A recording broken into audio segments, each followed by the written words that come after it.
Hello, it's me, Miss Letterman. And I'm right where I should be, right in the spot of the king. That is me. Mr. Herman, he's like down here somewhere, like a serf or a freeman. I don't know what. But me, I'm at the king. I'm the king role. But regardless, we have talked about all of these groups of people. We have talked about the king, we've talked about nobles, and the fact that they are land owning lords.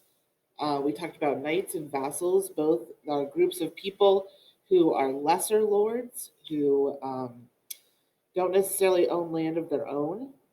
We've talked about freemen and serfs, this peasant part at the bottom. And now we're going to talk about clergy. Okay? So here's what you need to understand about the pyramid, the power pyramid of the feudal ages. Each one of these groups of people, this top tier, the next, these three top tiers made up only about 5 or 6% of the population. Most of the population was down here. Okay. And so we're going to spend some time talking about this group right here. So let's go ahead and open up our notebook, and we're going to get some notes in here about the clergy. Okay, so let's move me a little bit. Click present. Okay, here's what you need to understand. In your notebook, go ahead and write down the eldest son inherited the land. Okay, so we're going to talk about the church today. So your top bullet, your big idea is the Catholic Church. Then underneath that, write down that the eldest son or the oldest son is going to inherit the land. This means this: when you were a noble, when you were in those top three tiers of our pyramid, you definitely, without a doubt, did not want to fall down to peasant range. On top of that, they didn't want peasants to come up to their level either. So they developed a system in which those people stayed within those three tiers. The problem is that they didn't want to give everybody land, because then it would be spread out so much and you would own so little that it wouldn't matter. So instead, they developed a system in which the oldest son inherited the property. So, as a noble, if I had children, my eldest child would inherit the land that I live on. Okay? Now, I may have other children. Oh, by the way, this is only male children. Make sure that you understand that. No girls, just boys. I may have other male children, but they're not going to inherit the land because I don't want to spread it out. I don't want to make my property weak, okay, by not having it all together. So what they did is they developed a system in which the younger sons became these lesser lords. Now, as a lesser lord, you could be one of two things. You could be like a vassal or a knight, that kind of idea, or you could be a priest. Notice you're not going to go all the way down to peasant. So they made sure that they had jobs for these other sons.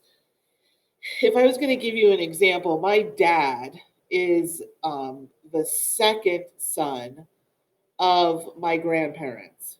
The eldest son would be my uncle Lance.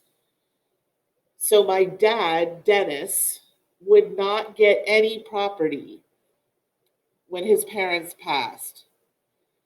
He would have to become either a knight or a vassal or a priest, someone on this other level here. So he could become a priest, he could become a knight, he could become a vassal, but he's not going to actually own the family land. Super important for you to understand. Okay, the other thing that you need to understand, you better be writing this in your notebooks, people, in your notebooks. The other thing you need to understand for sure is everyone was a Catholic. Everyone living in Europe had adopted Christianity and had become Catholic. Even if you didn't believe, you were still going to church. It was a requirement. Everybody did it. So you need to understand this is something that you and I probably don't get, because in our system of government, church and state are separate, meaning church is over here, government is over here, and they don't necessarily cross over. In the Middle Ages, church and state were the same thing. They worked together, hand in hand. So if you didn't do church things, you could get in a big amount of trouble. So even though these lesser lords, these younger sons, didn't own land, by becoming a priest and joining the church, you could actually get a lot of money. You could actually get a lot of power. Okay, so you need to understand that. A priest, for sure, is someone who would take an oath to work for God. So their job is entirely about working for God. We've talked about oaths before. This is a special oath called a vow. And priests would take a vow to work for God. Now these vows they come in different forms. There are two major vows. One is a vow of chastity, and one is a vow of poverty. A vow of poverty really just means that you are not going to own your own possessions. Everything that you own goes to the church. So when you became a priest, if you owned stuff, it would then be part of the church community. It's not actually yours. So if I became a priest, which I can't be because I'm a girl, but if I became a priest and I owned a car, the car now wouldn't be mine. The car would be the church's, and everyone who worked for the church would be able to use it. So one is a vow of poverty. The other vow is a vow of chastity. Now, this really just means that you are wedded to the church, meaning you cannot get married or have children. Big deal, right? Okay, so those two things are still part of the church vow today. If you become a Catholic priest, now this isn't for Protestants, we're going to talk about them later, but if you become a Catholic priest, those two things are still true. You still take a vow of poverty, you still take a vow of chastity. Now, some priests or special priests called monks would actually take a vow of silence on top of that, which means that they wouldn't talk. So these are all things that you are going to sacrifice so that you could work for God. So what are you getting out of the process? So if we think of another pyramid, just like our pyramid of power, if we were in the feudalism, the same thing works if you are in the church. So the Pope is at the very top. He's the worker for God. He is God's appointed. He has cardinals. Yes, they are called the bird. Cardinals, like the birds. The cardinals work for the Pope. Archbishops work for cardinals who work for the Pope. Bishops work for archbishops who work for cardinals who work for the Pope.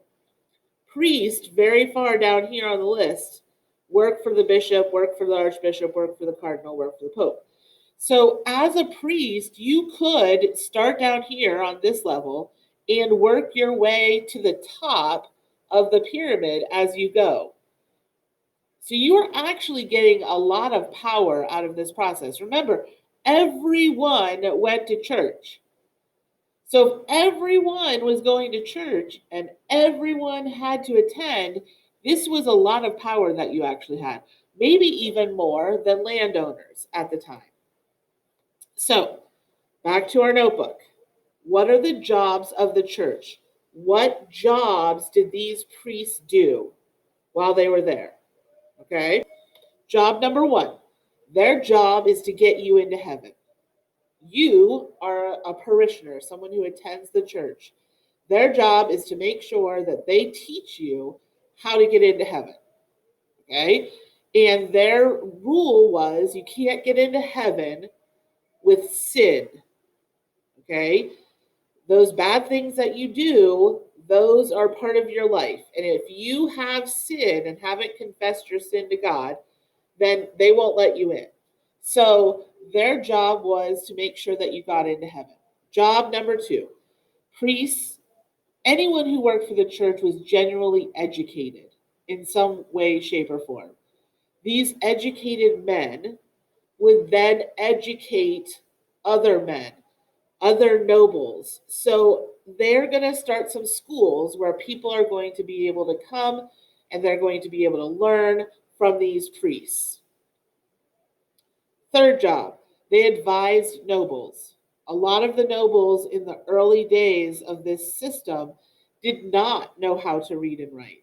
So if correspondence was coming to them or going from them, back and forth letters or information, the priest would be there to help them navigate through that, to read the letters to them. One of the things about Charlemagne was that he learned how to read and write on purpose so that he could be able to do this by himself without the aid of a priest. And they collected a church tax called a tithe. Now, in the Bible, it says that God requires 10% of your income. So, whatever it is, 10% of that should go to the church. The idea is that the church will then use that money to help feed and clothe and house the churchmen and then help the poor. Okay? So, that's what the tithe was supposed to go to. In a lot of cases, the tithe became a lot of money, and priests found themselves, excuse me, doing things that they shouldn't have been doing. Everybody paid the tithe. Write that down.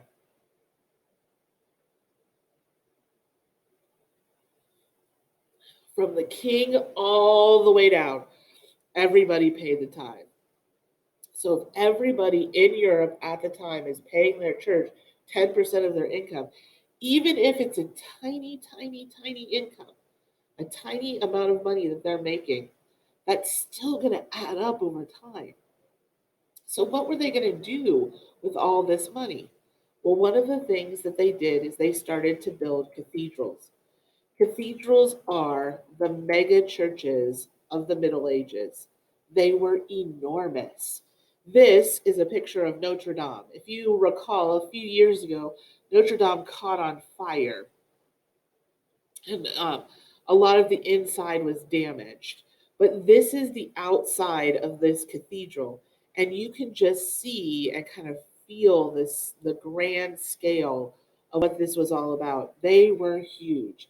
These cathedrals were big, massive works of art that they would build because they had a lot of money and they didn't really know what to do with it. So, in a lot of cases, they would build things like this. Now, did they help the poor? Sure. Did they help educate people? Sure. Did they help start things like hospitals and healthcare? Yes, yes, they did. But they spent also a lot of money building these kinds of buildings all over Europe.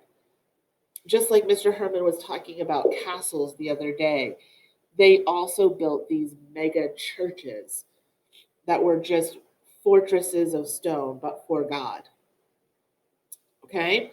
So at this point, you pretty much have all the information that you need for the test. The test will be coming up very soon. If you notice in Canvas, Mr. Herman and I have added a outline of a study guide for you to use to practice for your test. If you've been keeping up with your notes all along, you'll notice that those highlighted words, those red highlighted words that we've been putting into our notebook, are really what we're looking at. Please make sure that you study before you take your test. It's imperative that you look over your notebook so that you will be prepared and we will see grades that we're not failing. If you have any questions or concerns, we're always here for you, and we'll talk to you soon. Bye bye.